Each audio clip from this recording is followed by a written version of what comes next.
It's a Lada Riva, which started out in life as a Fiat 124, one of the most advanced sports saloons of the period. But the Russians made a few changes to the original design.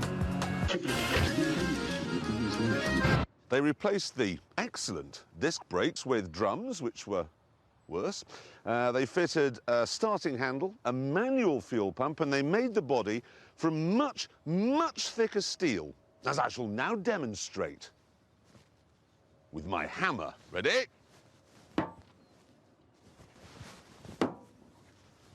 It's nuclear. The heaviest part of the car, though, was not the nuclear bunker bodywork. It was the steering. I actually believe it's set in concrete. In fact, the only good thing about this car is that you could drive it in a hat. Let me give you an example of its terribleness. The rear brakes were made from aluminium, and they must have thought, aha! You see, that's very advanced. The West hasn't thought of this. There's a very good reason for that, though. Aluminium has the same braking properties, really, as cheese. Slow down, you bitch! Despite all these things, the Riva is still being built today under license in Egypt. Imagine that. A 40-year-old Italian design, improved by the Russians and now built by a bunch of Egyptians.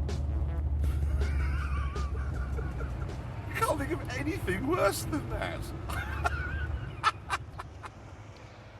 Well, I can.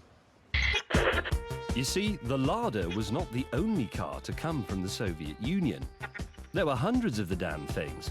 Gazes, Vazes, Zils, Hizzes, Zazes, and this, the Moskvich 408.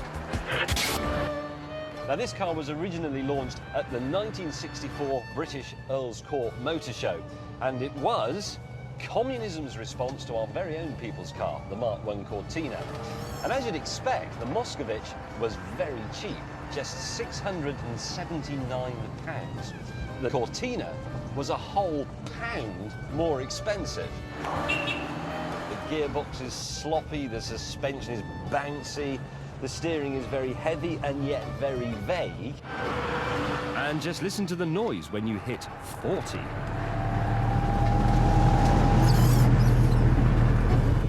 Interestingly, this particular one was built in the factory where they also made the AK-47 rifle. The difference is